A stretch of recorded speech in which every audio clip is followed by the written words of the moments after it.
To the outside world, the Hayes family in Tulsa looked like the perfect snapshot of the American dream.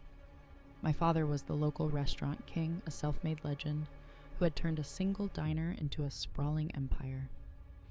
Mom was the polished former banker who stood faithfully in his shadow, managing the home and smoothing over his sharp, abrasive edges. Then there was my brother Brandon. 4 years younger, he was the golden child, the anointed vessel for the family legacy. And me, I was Jennifer Hayes, the glitch in their system. I did not care about menus or profit margins. I dreamed in color and negative space. From the start, Dad made his demands suffocatingly clear. The restaurants are our future, he would boom at the dinner table, his voice leaving no room for argument. You will learn the business, Jennifer. But the smell of grease and the monotony of balancing books made my skin crawl. I wanted to create interiors, sanctuaries, where people felt truly alive. By high school, my notebooks were not filled with homework, but with sketches of sleek offices and cozy living rooms. When I finally gathered the courage to tell Dad I wanted to study interior design, he laughed in my face. That is a hobby, not a career, he scoffed, his tone sharp enough to draw blood. Mom just stared at her plate, her silence signaling exactly whose side she was on. At 17, I applied to a top art school in Chicago. When the acceptance letter arrived, I felt like I was floating.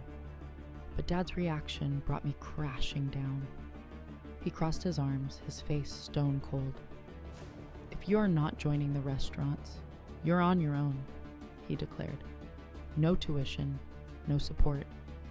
While my world-fractured 13-year-old Brandon sat there smirking, like he had just won a prize he did not even have to compete for. I became a stranger in my own home, their blatant favoritism carving a divide that I could not cross. To survive, I worked 2 jobs, waitressing and tutoring, scraping together every cent to cover what the scholarships missed. Late nights, endless shifts, and a mountain of student loans were the only things getting me through. Dad never once asked how I was managing. And Mom's occasional, "I am proud of you," felt hollow the moment she turned around to gush over Brandon's half-hearted attempts at helping with the business. He could do no wrong even when he skipped classes or botched simple orders. I remember the breaking point clearly. It was one Christmas when I was back from college. Brandon forgot to lock up one of the restaurants, and a break-in cost the family thousands of dollars. Dad just brushed it off. He is still learning, he insisted, yet in the same breath he lectured me for missing a single family dinner to finish a design project. The distance between us grew into a canyon. Dad's focus was entirely on Brandon the son, who would inherit the kingdom no matter how little he cared for it. Mom followed Dad's lead, reserving her warmth solely for him. I tried to stay close, calling on weekends to share my sketches, but her responses were always short and distracted. "Brandon is helping at the restaurant," she would say, as if it were a badge of honor. I wanted to scream, "What about me?" But I swallowed the rejection foolishly, thinking that one day they would see my worth. By the time I graduated, the rift was undeniable. I had built a real name for myself in Tulsa, designing boutique hotels and upscale homes. But at family gatherings, the conversation always circled back to the restaurants. "When are you joining us?" Dad would ask, treating my career like a rebellious phase that had gone on too long. Brandon would chime in, joking about my fancy drawings, and Mom would just smile, never once coming to my defense. Their favoritism was not just a feeling. It was a fortress, and I was locked on the outside. Looking back, those years set the stage for everything that followed. I kept trying to prove myself, desperate to earn a place in their world. But the harder I pushed, the clearer the truth became. They had chosen Brandon, and I was just the backup plan they never wanted. After art school, I threw myself into my work with a vengeance, determined to build something that was mine alone. Chicago had taught me that design was not just about furniture, it was about storytelling. Back in Tulsa, I started small, transforming cramped, lifeless diners into warm sanctuaries. My first major breakthrough hit at 27. A boutique hotel chain hired me to reinvent their lobbies across Oklahoma. I used clean lines, rich textures, and a touch of modern elegance, and the designs immediately turned heads. Soon the owners of upscale restaurants and private estates were calling. My name, Jennifer Hayes, began to dominate local design blogs. By the time I turned 30, I was signing contracts worth 6 figures, cementing my reputation as the city's premier designer for luxury spaces. But while my professional life soared, my life at home was collapsing. 5 years ago, a shadow fell over us when Mom became seriously ill. The doctors were blunt. The treatment would cost tens of thousands of dollars, perhaps even more. Dad's restaurants were already bleeding cash due to rising costs, and their insurance coverage was a joke. I did not hesitate. I wired the funds for her hospital bills, covering every specialist visit and every prescription. "We will pay you back," Dad clipped out over the phone. I knew it was a lie, but I said nothing. Mom sent a single text. "Thank you, Jennifer." That was it. No phone call, no emotion. It stung, but I convinced myself I was doing it for her survival, not her approval. Then the situation with Brandon exploded. Barely out of his 20s, my brother launched a food truck business that crashed and burned within months. He had maxed out credit cards and drowned in debt, dragging the family restaurant accounts down with him.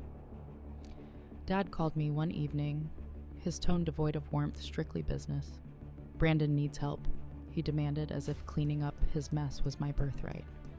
I sent the money, $30,000 to wipe his debts and another $20,000 to keep the restaurants from going under.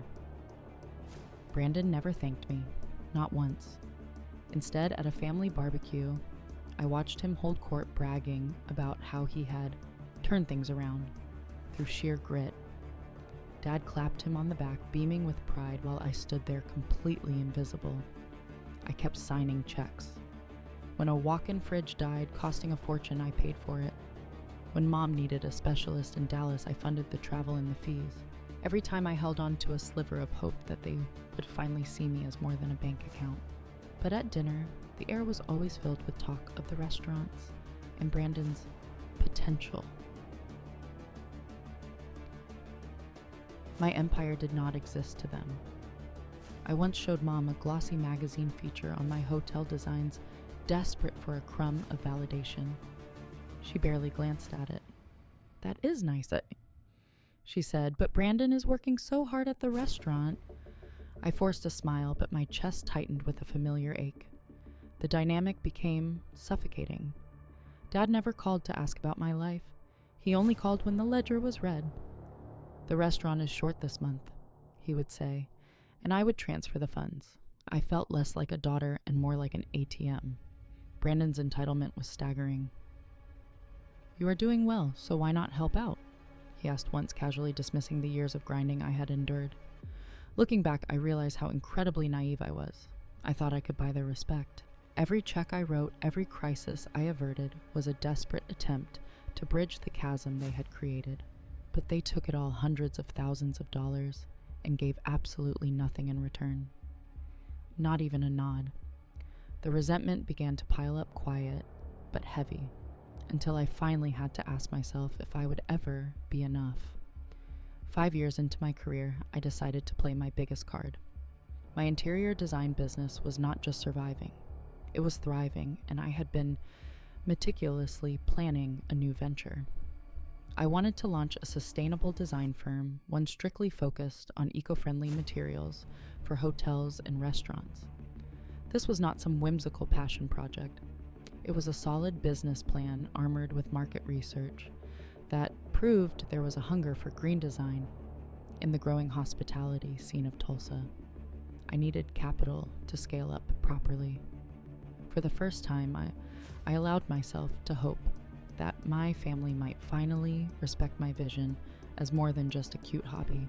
I prepared a professional presentation complete with detailed cost breakdowns and projected returns and invited them to a formal meeting at the family home.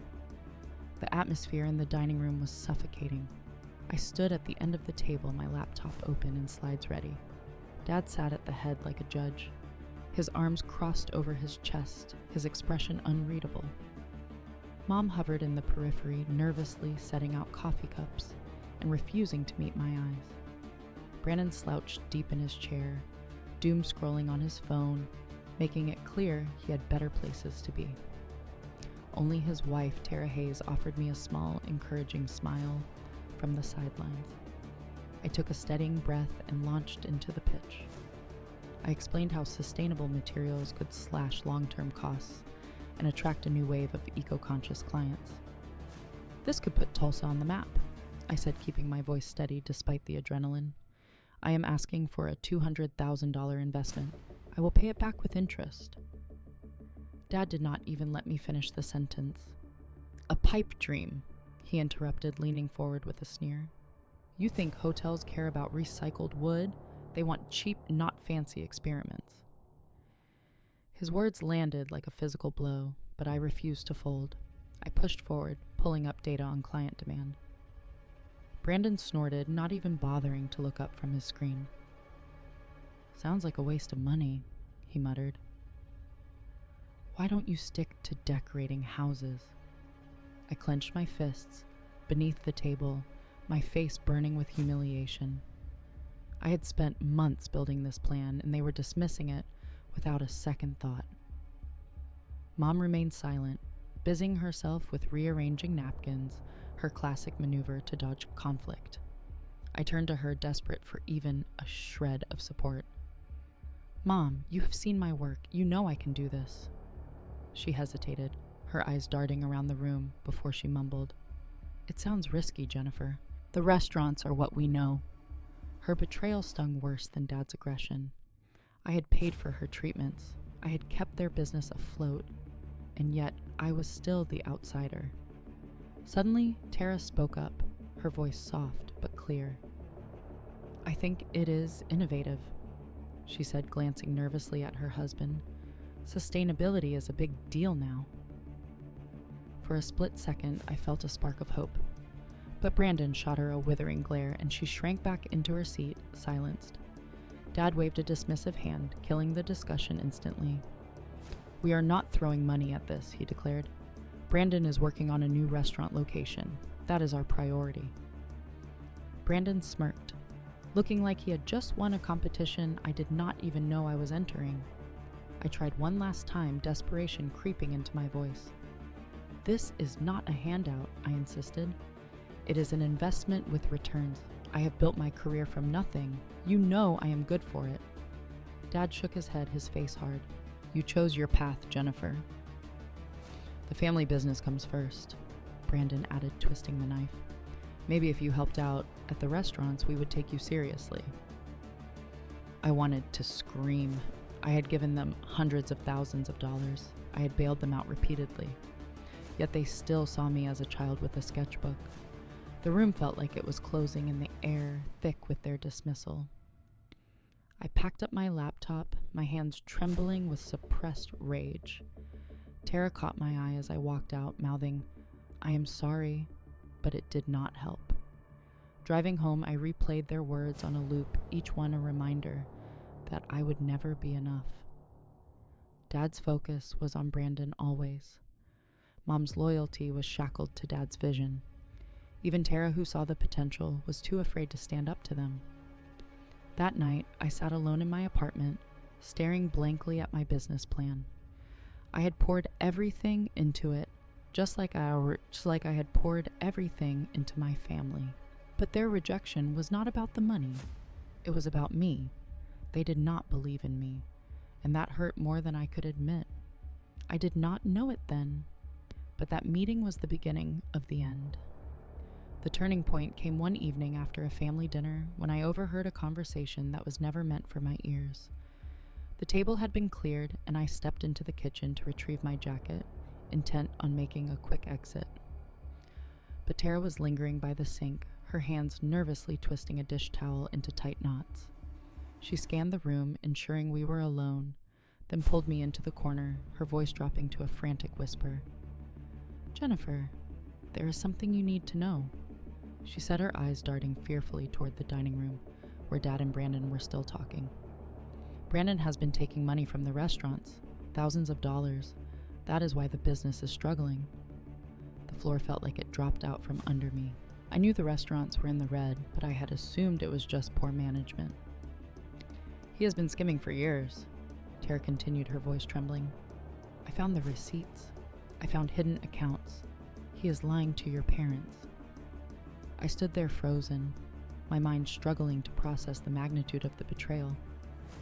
Tara looked terrified, like a woman who had just committed treason against her own husband. Before I could even form a response, Dad's voice rose from the next room, sharp and authoritative. I crept closer to the doorway, keeping myself hidden in the shadows. He was speaking to Mom, his tone leaving no room for debate. We need to finalize the will, Dad stated firmly. Brandon is the only one keeping this family together. Jennifer is off doing her own thing. She does not care about us. My heart hammered against my ribs. Mom murmured something soft, barely audible, before speaking up. She has given us so much, Stephen. Dad cut her off instantly. Money, not loyalty. Brandon is our legacy. We are leaving the restaurants to him. I felt like the oxygen had been sucked out of the house. They were cutting me out. They were erasing me from their future, despite everything I had sacrificed to keep them afloat. I slipped out the back door like a ghost, my mind racing in a fever state. All those years paying Mom's medical bills, bailing out Brandon's disaster, saving their business, and they viewed me as the disloyal one. I drove home in a daze, replaying Tara's confession alongside Dad's brutal verdict.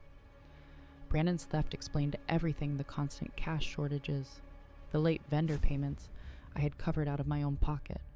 And yet, they were choosing him. They were rewarding the thief and punishing the savior. The betrayal burned through my veins, but I was not ready to confront them. Not just yet.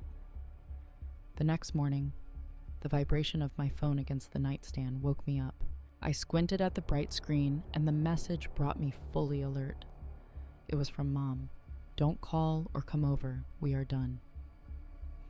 The words felt like a physical blow to the chest, knocking the wind out of me. I stared at the text, my hands trembling.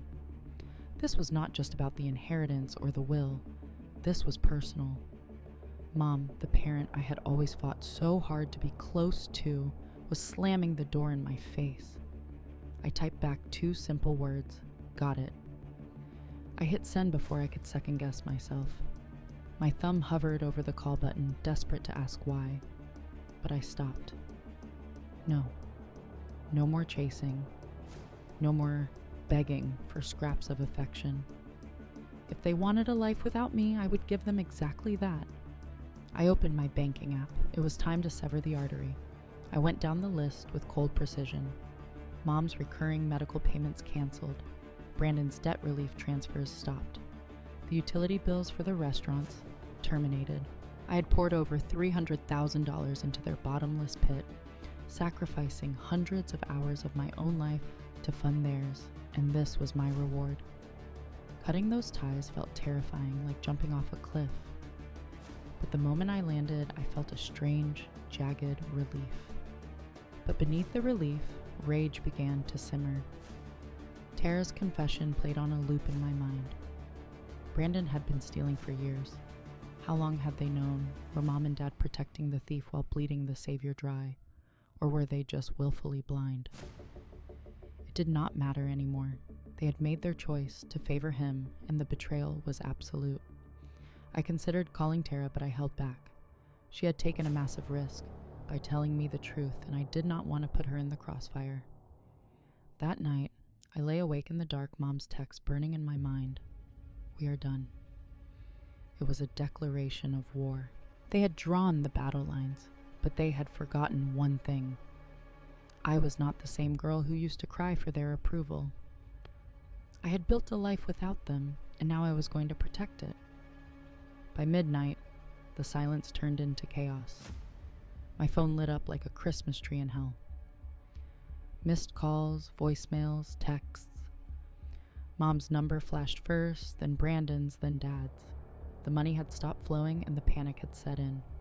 I sat on my couch watching the screen buzz, letting every notification tighten the knot in my stomach. Brandon's first voicemail was dripping with venom. "You think you can just walk away, Jennifer?" he hissed through the speaker. "You are selfish, leaving us high and dry like this." I almost laughed out loud. Selfish, I had cleaned up his messes for a decade. He had the nerve to call me selfish.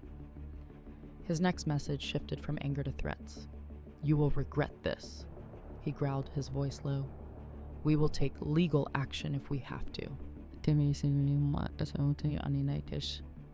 I deleted it immediately, my hand steady, even though my heart was racing. Legal action for what? Stopping my voluntary charity. Then came Mom. She went straight for the emotional jugular. "How could you do this to me, Jennifer?" one text read. "After everything I have been through, you are abandoning your own mother." Another followed, "I raised you better than this." I stared at the screen, watching her try to weaponize our history. She knew exactly how to twist the knife, reminding me of the late-night talks that I thought had meant something. But now it felt like manipulation, not love. I did not reply. I refused to let her drag me back into the guilt. Dad called at 1 a.m. I let it go to voicemail. His voice boomed through the speaker, arrogant and demanding. "Jennifer, you need to fix this," he barked, speaking to me like an incompetent employee who had botched an order. "The restaurants cannot survive without your help. You owe us that much." Owe them I had given them years of my life and a small fortune, and they had cut me out of the will. They had dismissed my career and chosen Brandon despite his lies.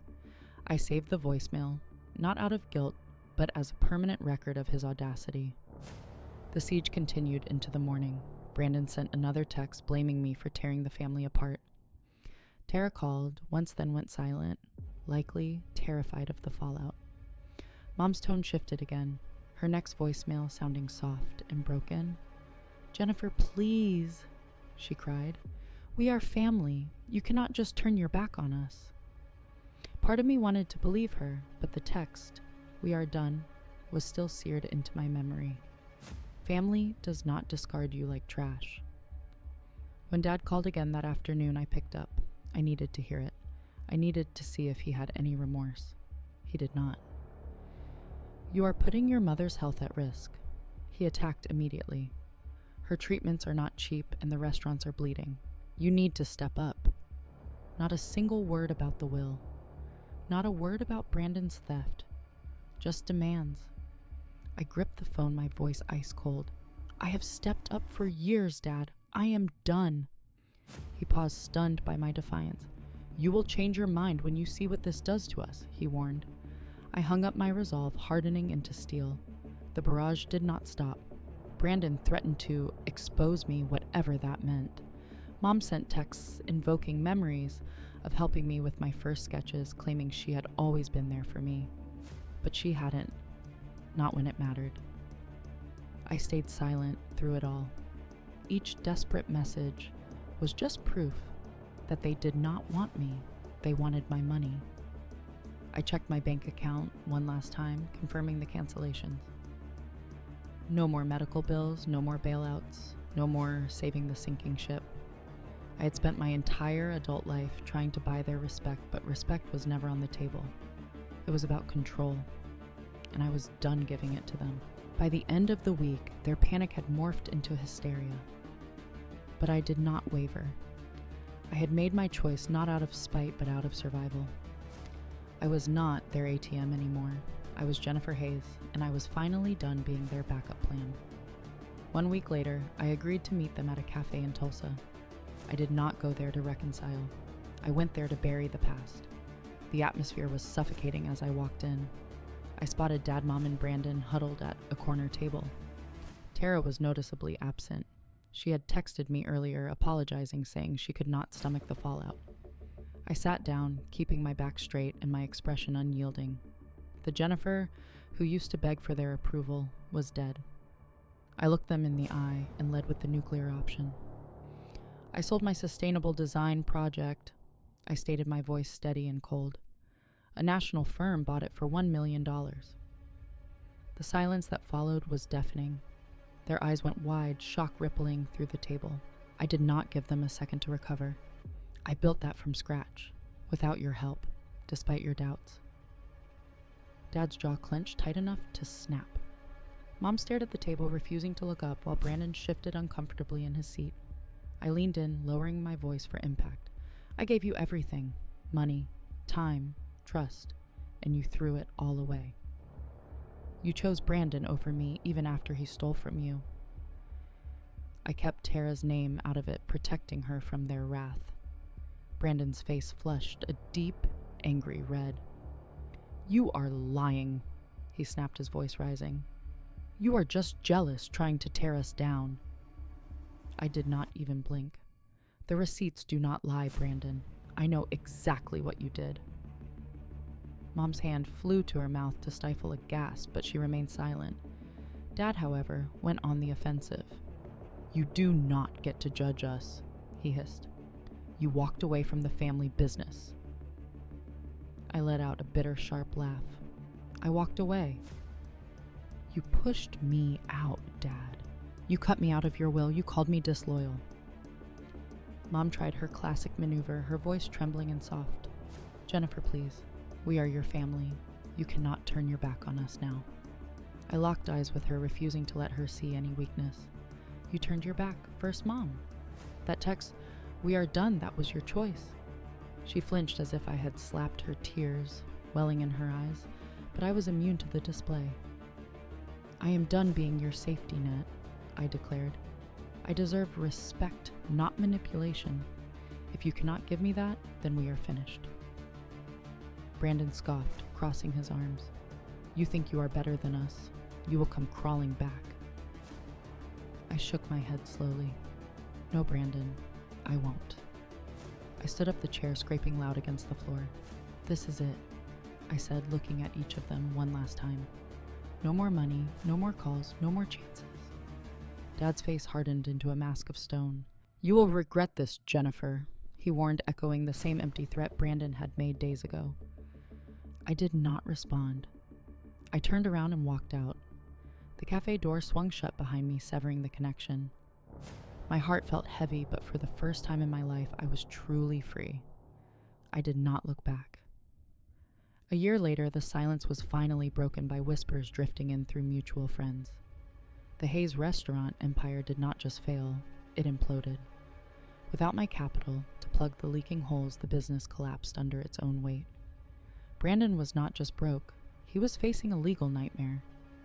When the vendors came collecting, they exposed the hidden accounts, dragging years of systematic theft into the light. Mom and Dad were left alone in the wreckage of their legacy, isolated and defeated. As for Tara, I learned she had finally found the courage to leave Brandon. She was somewhere new, rebuilding her life from scratch. I did not reach out. That door was welded shut. Instead, I channeled every ounce of my energy into my design firm. The capital from the sale gave me the freedom to go global, hiring a dream team and taking on clients from London to Tokyo. My life was not perfect, but for the first time, it belonged to me. It was built on my terms, not theirs. I found peace in the architecture of boundaries, in choosing my own sanity over a family that never chose me. The sting of their betrayal still lingered occasionally, but it no longer defined who I was. Looking back, I learned the most vital lesson of all: respect starts with yourself. I had wasted years trying to purchase their love, convinced I had to prove my worth to exist. But no amount of money or sacrifice could have ever changed how they saw me. Setting boundaries was not an act of selfishness, it was an act of survival. It taught me that if someone cannot value you, you must have the strength to walk away. I hope those of you listening take this to heart. Family is not a life sentence to endure pain. It is a bond that should lift you up. If it drags you down, you have every right to cut the rope. Thank you for staying with me through this dark journey. Sharing this was not easy, but it is my truth. I want to hear from you now. Have you ever had to draw a hard line with your family? Drop a comment below and let us talk about it. Your stories matter, and I am grateful for every single one of you who listened.